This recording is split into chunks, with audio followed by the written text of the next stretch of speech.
Jumangkahipun Sang Suba Manggala panjenenganipun Raka Mas Edi kakandhi kadang Domas saha Manggala Yuda manjing sasana palengganipun Satmaja pinanganten sarimbit dindairori Sang Suba Manggala kabalang srampat candrane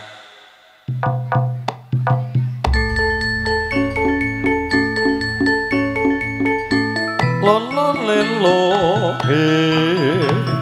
para tamu dipun sekecaken akhiripun pinarak lenggah lolo lelo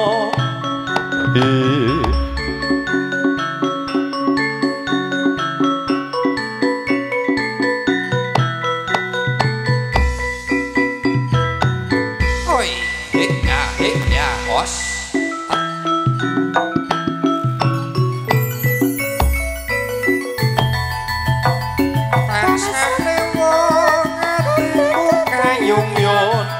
selagatmu saya nambahi wangun dasar bagus lancar kuning orang mau kalatiku dadi kemeng mesemo setitik aku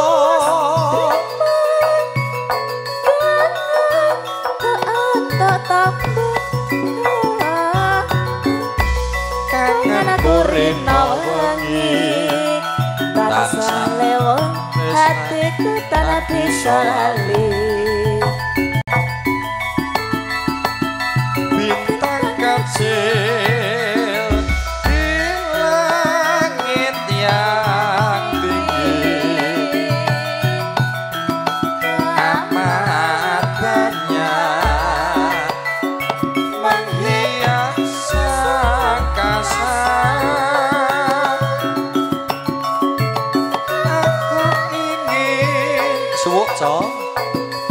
Cakrai Rama pinunggel unggeling serampat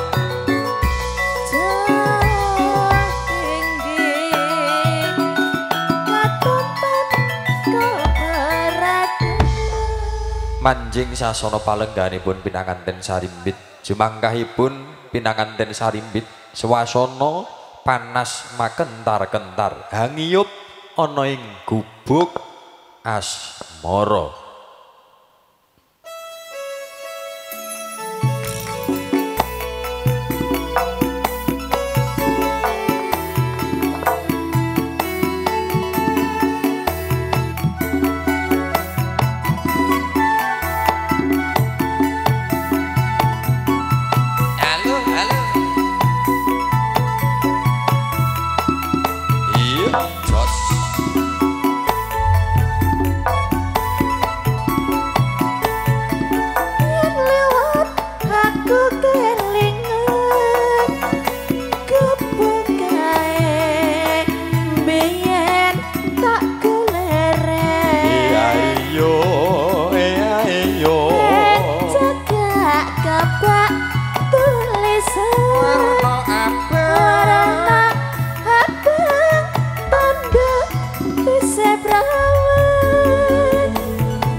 Saged jumeneng Mbak Epi, monggo.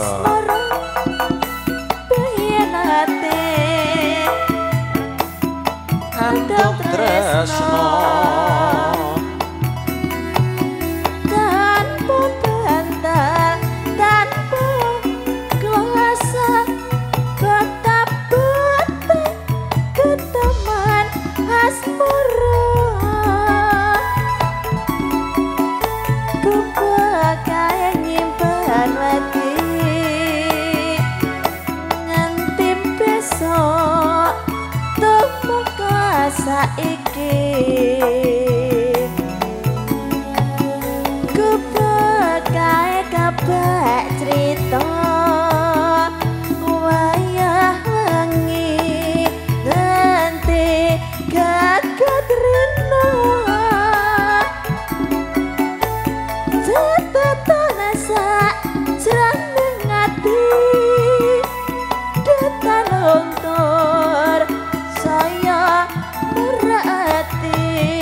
sigrake so iya aku gawe ngati karo bareng gawe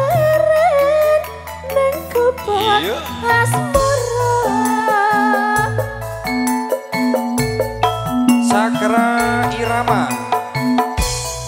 berkah tani audio matur suwun para tamu dipun sekecakaken anggenipun pinarak lenggah rahapi pasugatan ingkang sambut sumadyo.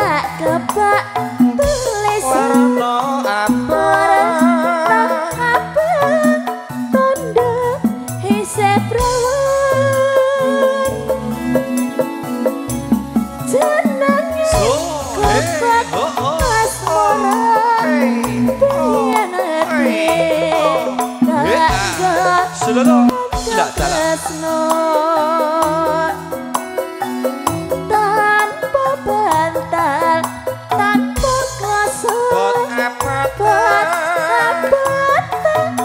keteman asmara, kebagai ibarati nganti besok tempat saiki.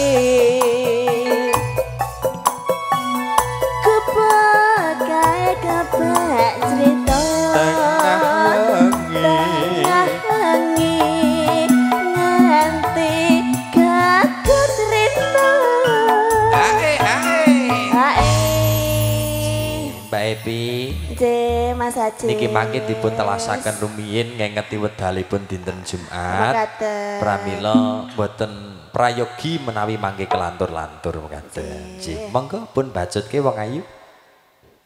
Catetane sak jroning ati detan luntur saya berarti aku kowe dadi mereka leren ning gubuk asmara. Sembah nuwun. Sampun katur. Lenggah malih wong ayu pun lajengaken para tamu mboten ateges ngraing raos pakurmat sedaya murih rancaing adicara.